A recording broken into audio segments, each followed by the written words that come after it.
our big topic that we are discussing here, and you can also call us on the numbers that are given on your TV screens there. It's a big overhaul. The CBSE Class 10 board exams will now be conducted twice from 2026. That means students will appear for board exams twice in a single academic year. But this is optional, let me tell you. Under the new scheme, every student must appear in the first exam that's scheduled for mid-Feb usually, while those seeking to improve their scores or falling short in up to 3 subjects can appear in the second exam in May. So CBSE Class 10 board exams will be held twice a year starting 2026, that's from the next year onwards, with the first phase in Feb and second phase in May. The first exam is mandatory and the second is optional. Now, in a press note, CBSE has said that the policy allows fresh candidates, compartment cases, essential repeat students and those appearing for improvement to sit for the first exam. It's a move to reduce pressure on the students appearing for Class 10 board exams. While the new 2-exam policy has been confirmed for Class 10 students from 2026, we are also given to understand the CBSE has indicated that a similar system may be considered for Class 12 in the future, though there is no official confirmation on that. So with this new announcement, the question is this a second chance or is it double trouble for the students here? We will be talking about that in detail here. You can also call us and share your opinions with us on the numbers that are given on your TV screens there. What do you think about this new move of the CBSE? Well, this is a big change that is being brought for Class 10 board exam students from 2026, we understand. Well, this is going to be an optional case for the students. It's a mandatory exam, of course, in Feb. For that, all students who are appearing for Class 10th exams will have to be there mandatorily, and in the May exam that's going to happen as the second exam, that's going to be an optional thing for the students there. And if they think that they haven't really performed well in the first exam, they may choose to appear for the second exam. Well, Dr. Latika Gupta, educationist, also is now joining us on the broadcast here to talk more about this. Dr. Gupta, thank you so much for speaking to NDTV. Ma'am, how do you see this move by the CBSE? Is it going to help students or not? I see it as a retrogressive move, and it seems we are going back almost by 3 decades. So, Government of India's own commission, which had given the report Learning Without Burden, had said that all of India's education system is an exam-driven system. Everything that we do in the class is for the exam. And increasing the frequency of exams is not really going to improve the health of the system. In fact, it makes it a very backward system. What is presented to us as flexibility or a chance of improving puts the onus back on the student, that I have not done well and I need to improve.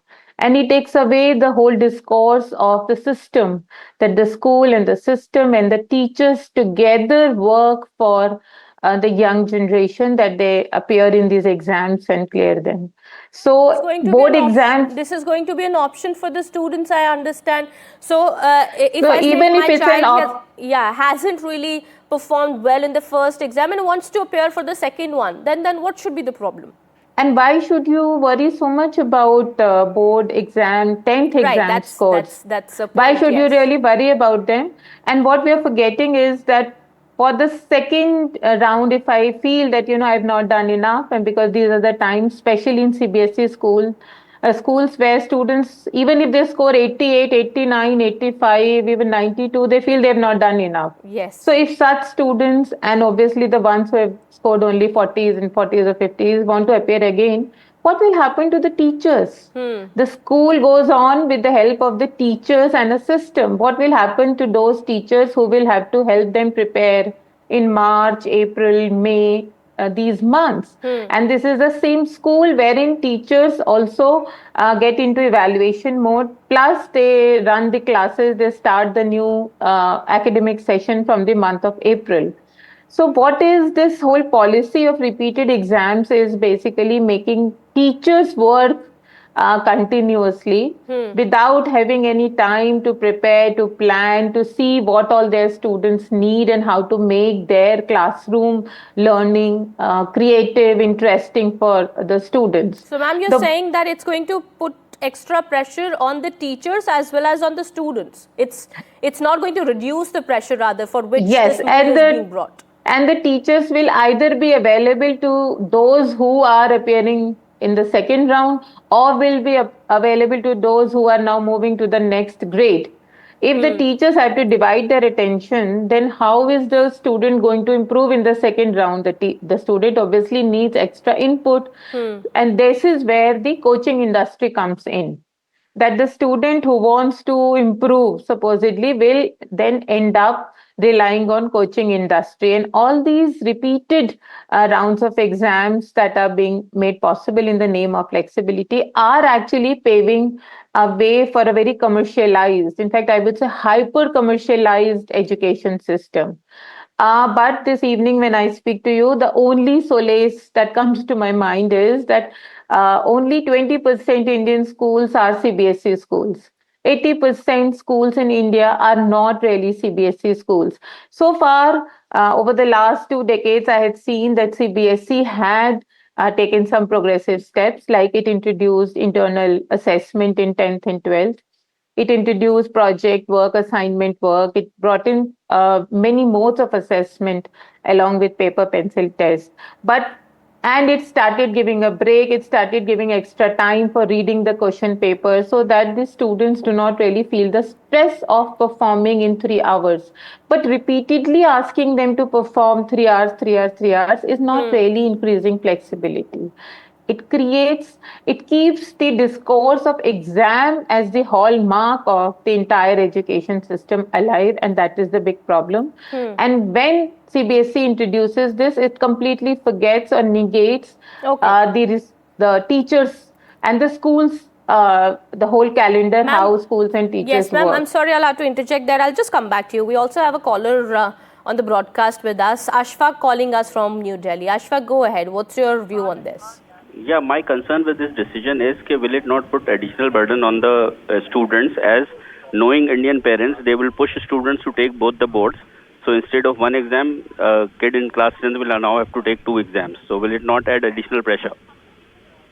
Okay, that's a very important point that you've made there. Also, that's what we are discussing here. Dr. Gupta also, that, one of the callers here who's spoken to us clearly saying, and this was something that was in my mind too, that this does happen, that there are, some parents who would, like you were saying, it's not just the students who would say, maybe, somebody who's got 88, 89 marks in a subject would want to appear again and want to actually score more than 90. It's the parents also, some parents actually who actually push their children to score more, and they're not, many of them are not even satisfied with how well their children actually perform at times. And that too in class 10th. Yes. When we have already been discussing over the last 30 years that exams are not really, their scores are not really the real criteria of assessing somebody's potential or intelligence. We worked so hard to make the system flexible. Otherwise, even the subject choice in grade 11 was very score centric. And actually, NEP 2020 makes that point that grade 11 subject choices should be flexible and not really score centric. And yet, creating this idea, institutionalizing it, that you need to score very high, and if you want to score high then you can have another chance, takes the whole system makes it very contradictory and takes it back to the exam centric. Now with this scholar's point, I also am reminded that this will not only create pressure on the student but also financial burden, because if you appear in the exam again, you have to pay the fee, and then the whole cost of traveling to the center, coming back, appearing. So not just the added pressure, not just the mental pressure, but the financial pressure also, and also pressure coming in from the side of parents also, logistical challenges that you're saying, would actually pose a lot of difficulty for students, for teachers, mostly for students, we understand here, and also teachers would also have to face the burden of it. All right. Thank you so much, ma'am, for speaking to NDTV, for taking out the time today and joining us here on this important topic.